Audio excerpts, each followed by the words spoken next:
ఈ రోజు నేను డాక్రా సంఘాలు పెట్టినప్పుడు ఏ ఉత్సాహం ఉందో దానికంటే మంచి ఉత్సాహం చూశాను మీ దగ్గర నుంచి. చదువు అనేది ఆడపిల్లలు బాగా చదువుకుంటే అన్ని సమస్యలు పరిష్కారం అవుతాయనే ఉద్దేశంతో మొట్టమొదటిసారిగా 33% ఉద్యోగాల్లో కాలేజ్ సీట్లలో రిజర్వేషన్లు పెట్టిన పార్టీ తెలుగుదేశం పార్టీ.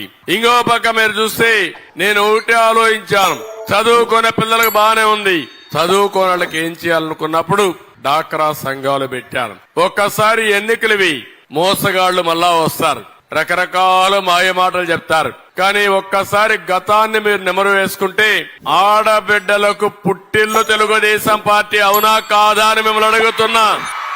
మళ్లీ డాక్రా సంఘాల ద్వారా మా చెల్లెమ్మల్ని లక్షాధికారులు చేసే బాధ్యత నాది.